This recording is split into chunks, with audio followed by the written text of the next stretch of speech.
Paano kung ang tanging paraan para pagsisihan niya ang pagkawala mo ay ang tumigil ka sa pag-aalala kung pagsisisihan niya nga ito? Paano kung habang mas hindi mo siya pinapansin, mas ramdam niya ito? Tingnan mo, karamihan sa mga lalaki ay nagkakamali.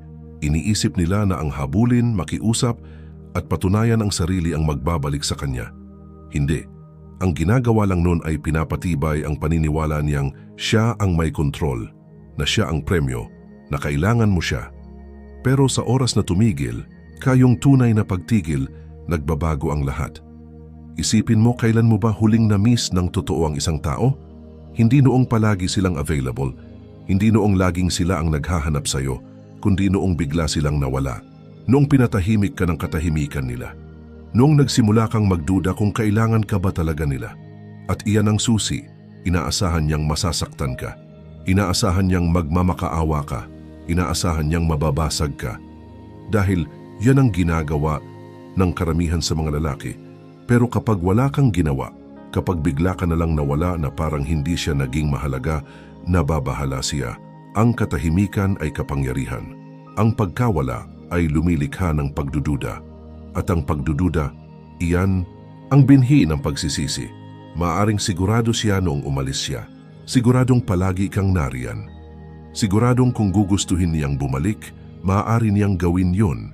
Pero sa oras na tigilan mo ang pagpapakain sa ego niya, sa oras na mapagtanto niyang hindi pala siya kasing halaga ng akala niya, nawawasak ang kasiguruhan niya at doon nagsisimulang magbago ang lahat. Dito ka pipili. Hahayaan mo bang ang pagkawasak ng puso ang magtakda kung sino ka? Sayangin ang oras mo sa paghahabol sa taong lumayo na? O magiging lalaki ka na hindi niya inaasahang makikilala? Isang lalaking kalmado, hindi apektado, na siya mismo ang magsisimulang magtanong sa sarili. Dahil ito ang totoo, ang pinakamalakas na posisyon sa kahit anong relasyon, sa kahit anong sitwasyon, ay ang pagiging hindi nakadepende, ang taong hindi gaanong apektado, ang hindi gaanong emotionally invested, siya ang panalo.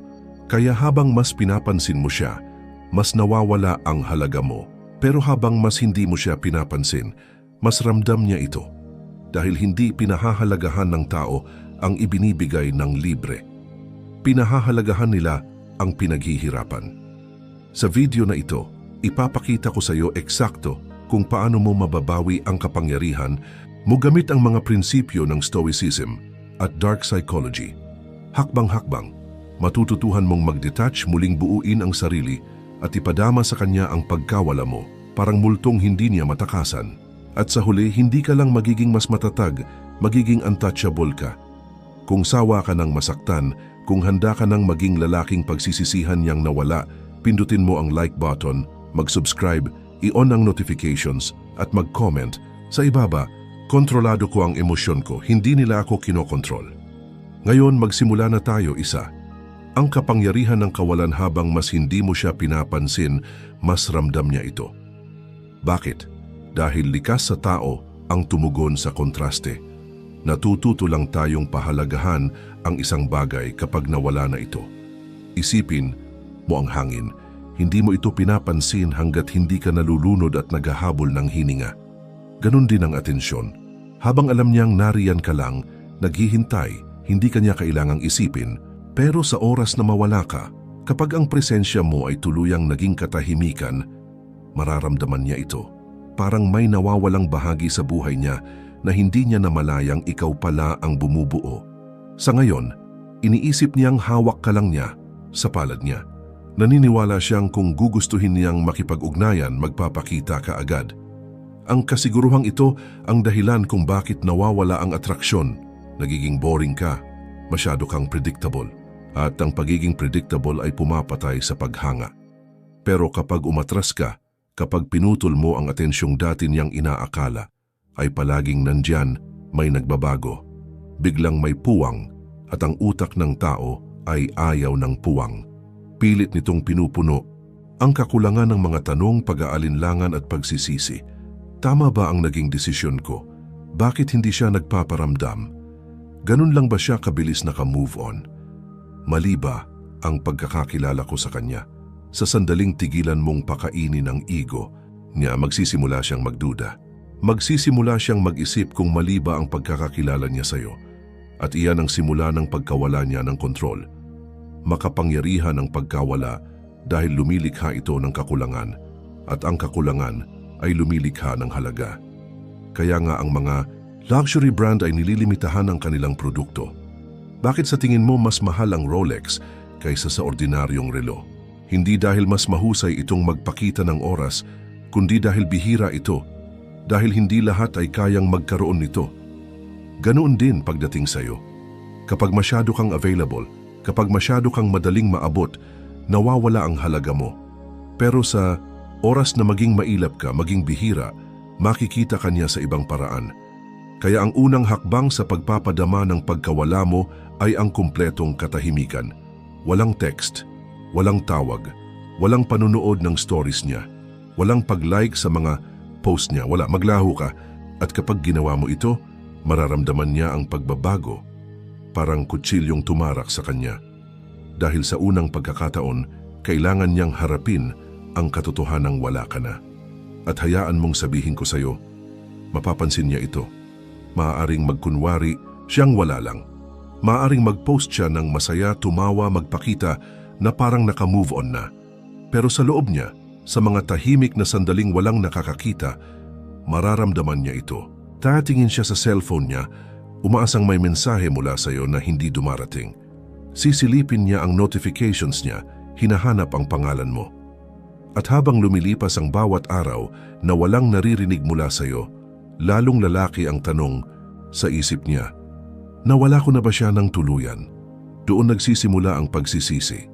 Kung sawa ka ng baliwalain at handa ka ng ipadama sa kanya ang halaga ng pagkawala mo, pindutin mo ang like button, mag-subscribe, i-on ang notifications at mag-comment sa ibaba. Mas malakas magsalita ang katahimikan ko kaysa sa mga salita. 2.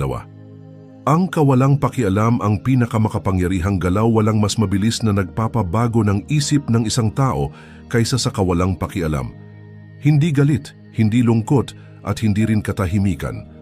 Ang tunay na kapangyarihan, ang tunay na dominasyon ay nagmumula sa pag-aasal na parang wala ka talagang pakialam. Dahil ang emosyon ay leverage. Kapag nag-react ka, alam niyang may epekto pa rin siya sa'yo. Kapag nagalit ka, sinubukan mo siyang pagselosan o pinagtuunan mo ng pansin ang bawat maliit na galaw niya online, talo ka na. Dahil ipinapakita lang nun ang isang bagay. Emotionally invested ka pa rin. At sa kahit anong relasyon, ang mas emotionally invested ay siyang may mas kaunting kapangyarihan. Pero kapag wala kang ibinigay, walang reaksyon, walang sagot, walang kumpirmasyon ng halaga niya, doon siya nagsisimulang kabahan. Dahil ngayon, hindi na niya alam kung saan siya nakatayo. Inaasahan niyang hahabulin mo siya. Inaasahan niyang maapektuhan ka. Pero ngayon, bigla siyang nawala ng balanse. Narito ang masakit na katotohanan. Kapag alam ng isang tao na kaya kanilang balikan, kahit kailan nila gusto, hindi kanila pinahahalagahan. Pero kapag napaisip mo sila kung sigurado pa ba sila sa'yo, doon nagsisimulang magbago ang lahat. Kaya ang kawalang pakialam, ang pinakamakapangyarihang galaw. Kapag hindi mo na ipinapakitang mahalaga siya sa'yo, nagsisimula siyang magtaka kung bakit. Hahanapin niya ang mga palatandaan na naghihirap ka nang wala siya. At kapag wala siyang makita, doon niya unang mararamdaman ang bigat ng pagkawala. Isipin mo, paano ba kumikilos ang isang tao kapag may mahalagang bagay silang nawala? Hinahanap nila ito, sinusubukan nilang ayusin, pero kapag napagtanto nilang baka tuluyan na itong nawala, doon pumapasok ang desperasyon. At iyan mismo ang nangyayari kapag natutunan mong magpakita ng tunay na kawalang pakialam. Hindi mo siya binabaliwala para bumalik siya. Binabaliwala mo siya dahil hindi mo na siya kailangan bumalik. At ang pagbabagong yan sa enerhiya, iyan ang nagpapabaliw sa kanya. Susubukan kanyang pukawin. Magpaparamdam siya ng kaunti, isang random na like, isang story na may malabong kahulugan, isang mensahe na tila walang saysay, pero ang totoo'y para lamang tignan kung magre-react ka. Huwag kang padadala. Sa bawat reaksyon mo, nire-reset mo ang laro. Sa bawat pakikipag-engage mo, pinapakita mong may kapangyarihan pa rin siya sa'yo. Kaya ang dapat mong gawin, wala. Manatiling malamig. Ipakita mong wala na siyang halaga at iyan mismo ang magpapaisip sa kanya ng lahat. Kung sawa ka ng laging mag-react, kung handa ka ng bawiin ang kapangyarihan mo, pindutin ang like button, mag-subscribe, i-on ang notifications at mag-comment sa ibaba. Wala akong utang sa nakaraan. 3. Hindi siya ang hinahabol mo, kundi ang pagpapatunay sa sarili mong halaga. Maging totoo tayo sandali. Siya ba talaga ang gusto mo o ang pakiramdam lang na pinili ka niya? Ang totoo, hindi siya ang hinahabol mo, kundi ang kumpirmasyon na may halaga ka, ang validation na may isang taong may gusto sa'yo. Karamihan sa mga lalaki, hindi ito nare-realize hanggang huli na. Akala nila, puso nila ang wasak dahil sa kanya, pero ang tunay na iniiyakan nila ay ang pakiramdam na binigay niya, ang pakiramdam na sapat sila, na mahalaga sila. At doon nagsisimula ang bitag, dahil kung hindi mo ito matutukoy, paulit-ulit mong hahabulin ang pakiramdam na iyon. Hindi dahil espesyal siya, kundi dahil adik ka na sa ideya ng pagiging enough. Ito ang masakit na katotohanan. Kung talagang minahal mo siya, dapat minahal mo muna ang sarili mo. Pero ano ang nangyari? Ibinigay mo sa kanya ang kapangyarihang tukuyin kung ano ang halaga mo. Hinayaan mong ang pag-aproba niya ang maging batayan ng tingin mo sa sarili mo. Kaya nang lumayo siya, bigla kang naging hungkag. Hindi dahil siya lang ang babae para sa'yo, kundi dahil hindi mo alam kung paano mahalin at i-validate ang sarili mo nang wala siya. Ngunit dito na nagtatapos yan. Hindi mo talaga siya hinahabol mo ang ilusyon na kailangan mo siya para maging buo. Pero isipin mo ito, ano ang mangyayari kung tumigil ka? Ano ang mangyayari kung piliin mong hindi mo na kailangan ng sinuman para maramdaman mong mahalaga ka? Doon nagsisimula ang tunay na pagbabago. Dahil sa halip na habulin ang validation mula sa iba, sisimulan mong buuin ito mula sa loob. Titigil ka sa pagtingin sa kanya bilang pinagmumulan ng kaligayahan at sisimulan mong hanapin ito sa sarili mo. At kapag nangyari iyon, nagiging untouchable ka, hindi dahil wala kang nararamdaman, kundi dahil buo ka na kahit mag-isa. Ito ang hindi madalas sabihin ng mga tao. Mas naaakit ang babae sa lalaking hindi umaasa sa kanila. Hindi dahil gusto nilang balewalain mo sila, kundi dahil ang isang lalaking marunong tumayo sa sariling paa ay tunay na kaakit-akit. Ang lalaking hindi kailangan ng atensyon, pag-apruba o presensya niya para maramdaman ang pagiging kumpleto. Iyan ang lalaking hindi niya kayang alisin sa isip niya. Kaya tigilan mo na ang paghahabol sa pakiramdam ng pagiging pinili. Tigilan mo na ang paghahanap ng halaga sa labas ng sarili mo. Sa oras na maunawaan mong ikaw lang ang tanging taong kailangang mag-apruba sa sarili mo, doon mo mababasag ang paulit-ulit na siklo ng paghabol. At ito ang twist, sa sandaling hindi mo na kailangan ang validation niya, doon naman siya magsisimulang hanapin ang validation mula sa'yo. Kung handa ka nang tumigil sa paghanap ng halaga sa labas, kung handa ka nang maging sarili mong pinagmumulan ng lakas at kumpiyansa, pindutin ang like button, mag-subscribe, i-on ang notifications at mag-comment sa ibaba. Ako ang nagpapatunay ng sarili kong halaga. Wala nang ibang may kapangyarihan kundi ako. 4. Ang kaisipang stoic. Kumalas o masira sa gitna ng sakit. Dalawa lang ang pagpipilian mo. Kumalas o masira. Maaari mong hayaang sirain ka ng sakit na ito, na ubusin ang isipan mo, na gawing desperado at mahina ka, o maaari mong gawing gasolina ang sakit na ito para maging mas malakas ka kaysa dati. Ang pagiging stoic ay hindi tungkol sa pagpigil ng emosyon, kundi ang pagmaster nito. Ito ay tungkol sa pag-unawa sa isang simpleng katotohanan. Hindi mo kontrolado ang ibang tao, ang sarili mo lang. Diyan madalas bumagsak ang mga lalaki. Sinasayang nila ang oras sa kakaisip kung bakit siya umalis, sa pag-aanalisa ng bawat salita niya, sa pagka-obses kung naka-move on na ba siya. Hindi iyan ang landas ng isang matatag. Iyan ang landas ng pagkawasak. Dahil bawat segundong ginugol mo sa pag-iisip sa kanya, ay isang segundong hindi mo ginugol sa sarili mong pagbangon. Ang isang lalaking stoic ay hindi humahabol, hindi nagmamakaawa, at hindi naghahanap ng closure. Bakit? Dahil alam niyang ang Tanging bagay na kontrolado niya ay kung paano siya tumutugon. Hindi ang ginagawa ng iba, umalis siya. Ayos lang, hindi mo kontrolado yon. Pero ang reaksyon mo, ang disiplina mo, at ang pag-unlad mo, iyan ang hawak mo. At narito ang irony, sa sandaling makabisado mo ang detachment, sa sandaling tumigil kang mag-alala kung nagsisisi ba siya o hindi, doon niya ito mararamdaman ng husto. Dahil wala ka na ron, hindi ka na emotionally invested, hindi ka na kanya, ang pagkalas ay kalayaan. Kalayaan mula sa pangangailangang ma-validate, mula sa paghahabol ng kasagutan, mula sa pagbibigay ng kapangyarihan sa iba para kontrolin ang emosyon mo. Kaya ito ang dapat mong gawin. Itigil mo na ang panunood sa buhay niya mula sa malayo. Itigil muna ang pag-check ng social media niya. Itigil mo na ang pagbuhay sa pwedeng mangyari sana. Dahil bawat sandaling inilalaan mo sa nakaraan ay isang sandaling nawawala para sa hinaharap mo. I-shift mo ang focus mo, mag-gym ka, i-develop mo ang skills mo. Bumuo ka ng buhay na napaka-fulfilling na kahit bumalik man siya o hindi, wala na. Tong saysay, dahil sobrang layo mo na sa dating ikaw, at doon mangyayari ang tunay na power shift kapag napagtanto niyang wala na siyang epekto sa'yo. Kapag nakita niyang hindi ka lang basta nakaligtas nang wala siya, umangat ka. Kung handa ka nang tumigil sa pagdurusa, kung handa ka nang kuhanin muli ang kontrol sa isipan mo, pindutin ang like button, mag-subscribe, i-on ang notifications, at mag-comment sa ibaba. Kontrolado ko ang atensyon ko, at ang atensyon ko ay para sa sarili ko. 5. The reverse chase. Iparamdam mo ang kawalan mo sa ngayon, iniisip niyang siya ang panalo. Iniisip niyang naroon ka lang, tahimik na naghihirap, naghihintay ng pagkakataong patunayan ang halaga mo. Pero ano ang mangyayari kapag baligtarin mo ang istorya? Ano ang mangyayari kapag sa halip na ikaw ang humabol sa kanya, siya ang magsimulang humabol sa iyo? Karamihan sa mga lalaki nagkakamali sa paniniwalang kailangan nilang gumawa ng kung ano para mabawi ang atensyon ng babae. Mali. Ang tunay na galaw ay ang walang gawin.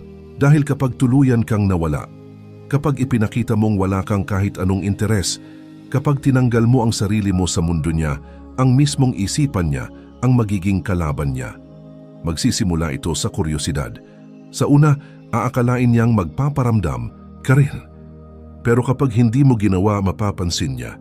Sasabihin niya sa sarili niyang pansamantala lang ito, pero lilipas ang mga araw, maging linggo, at bigla na lang siyang magiging abala sa pag-check ng telepono niya, sa social media mo, nagtatanong kung bakit hindi ka pa rin sumusuko, at ang simpleng kuryosidad ay magiging pagdududa. Mali ba ang tingin ko sa kanya?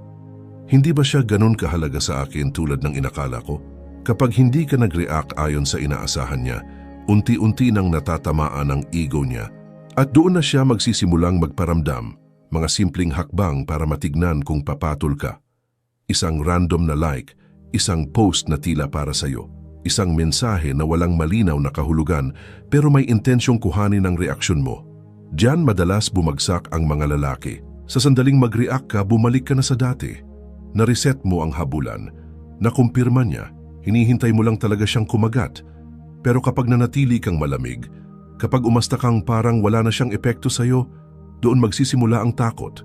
Dahil ngayon, hindi lang niya namimiss ang presensya mo, nagtatanong na siya kung totoo bang nagkaroon siya ng halaga sa'yo. At doon na niya hahanapin ang validation na dati ay kusa niyang tinatanggap mula sa'yo. At ngayong wala na ito, siya ang hahabol. Mas lalo siyang magpaparamdam at habang mas pinipigilan mong tumugon, mas lalo kang nagiging makapangyarihan sa isip niya. Ito ang reverse chase, ang puntong siya na ang nagsisisi, siya na ang naguguluhan, at siya na ang nagdududa sa sarili niya, hindi sa'yo. Pero tandaan, gagana lang ito kung may disiplina kang huwag mag-react. Kaya ano ang dapat mong gawin? Magpatuloy ka. Ipagpatuloy mo ang sarili mong pag-unlad. Huwag mong tignan ang mga post niya. Huwag mong pansinin ang mga patikim na paramdam. Huwag mong ibigay kahit isang sinyales na mahalaga pa rin siya at maniwala ka kapag napagtanto niyang tuluyan ka nang nawala, doon niya ito mararamdaman ng pinakamalala. Kung handa ka nang tumigil sa paghahabol at gusto mong ikaw na ang habulin, pindutin ang like button, mag-subscribe, i-on ang notifications at mag-comment sa ibaba. Ako, ang premyo at hindi ako humahabol. 6. Paano patayin ang kuryosidad niya? Ang tahimik na misteryo ang kuryosidad ay isang makapangyarihang bagay. Nakakabaliw ito sa mga tao kapag hindi nila kayang maintindihan ang isang bagay. At ngayon, iniisip niyang dapat ay alam niya kung ano ang nangyayari sa iyo. Inaasahan niyang makikita niya ang mga palatandaan ng sakit mo, ang mga sinyalis na apektado ka pa rin. Pero ano ang mangyayari kapag hindi mo siya binigyan ng kahit anong sinyalis? Walang updates sa social media, walang cryptic posts, walang mga selfie na may ibig iparating, tahimik lang. Diyan magsisimula ang kuryosidad niya na maging obsesyon. Karamihan sa mga lalaki, kabaligtaran ng ginagawa. Ginagawa nilang madali. Nagsusulat ng mga motivational quotes tungkol sa pag-move on habang secretly umaasa na makita siya.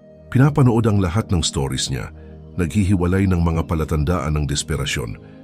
Pinipilit nilang ipakita na nagmamatyag pa rin sila at guess what? Mas pinapatay lang nila ang misteryo.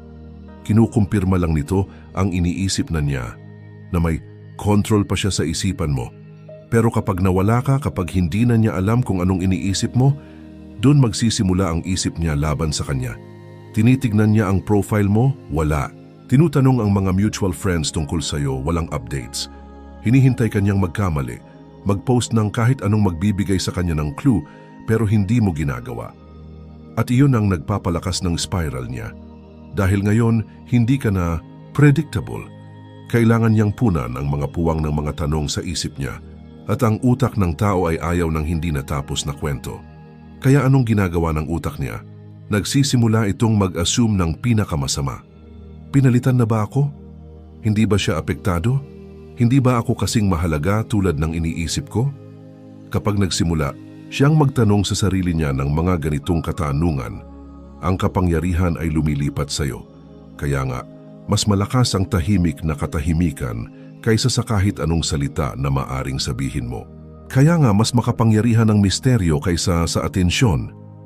Kapag ikaw ay naging isang hindi kilalang variable, kapag hindi niya alam kung nasaan ka o kung ano ang iniisip mo, doon magsisimula niyang maramdaman ang kawalan ng iyong presensya at doon siya magsisimulang maghanap ng mga sagot.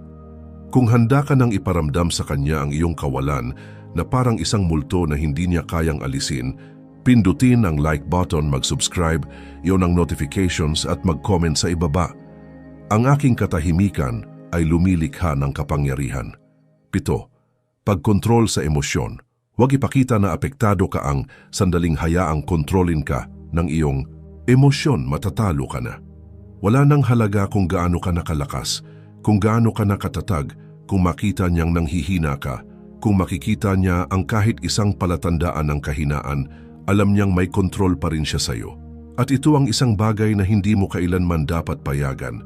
Dahil narito ang katotohanan, subukin ka niya. Gagawa siya ng mga bagay upang makita kung magre-react ka. Baka mag-post siya ng isang bagay na para talagang magpasakit ng puso mo. Baka makipag-ugnayan siya ng bigla para lang makita kung kakagat ka. Baka magpanggap siya na naka-move on na para mag-trigger ng reaksyon mula sa iyo. Pero ikaw, mananatili kang hindi matitinag. Ang pagkontrol sa emosyon ay isang nakamamatay na sandata. Ginugulo nito ang mga tao kapag hindi nila mabasa ang nararamdaman mo, kapag inaasahan nilang mag-react ka pero wala silang makikita. Na-stress sila dahil ngayon sila na ang nakakaramdam ng kalituhan. Sila na ang naguguluhan kung ano ang nangyayari sa isipan mo at doon magsisimula ang pagbabago ng kapangyarihan. Isipin mo, sino ang may tunay na kapangyarihan sa isang sitwasyon? Ang isa ba na nagre-react o ang isa na nananatiling kalmado kahit ano pa man ang mangyari? Laging ang isa na hindi naguguluhan, ang isa na pinipili ang reaksyon at hindi pinapayagan ang emosyon na magdikta sa kanya. Kaya mula ngayon, mag-ooperate ka mula sa isang posisyon ng ganap na pagkontrol sa emosyon. Walang galit, walang frustration, walang kalungkutan. Kung mag-text siya, kunin mo ang iyong oras o hindi ka mag-reply. Kung susubukan niyang gawing seloso ka, magkunwaring hindi mo siya pinansin. Kung magtangkang makipag-away, iwasan mong makipag-engage. Dahil sa sandaling ipakita mong hindi ka na apektado ng anumang ginagawa niya, mararamdaman niya ito. Magsisimula Siyang mapagtanto na ang version mo na nakilala niya, yung laging nagpapakita ng labis na pagpapahalaga, yung laging kailangan ng validation niya ay nawala na. At doon magsisimula ang pagsisisi. Dahil ngayon nakikisalamuha siya sa isang lalaking hindi na kayang galawin, isang lalaking hindi na nagre-react, isang lalaking hindi na kailangan siya. Kung handa ka nang maging immune sa mga mind games, kung tapos ka na sa pagpapadala ng emosyon, pindutin ang like button, mag-subscribe, i-turn on ang notifications at mag-comment sa ibaba. Ang aking mga emosyon ay nagsisilbi sa akin, hindi ko sila pinaglilingkuran.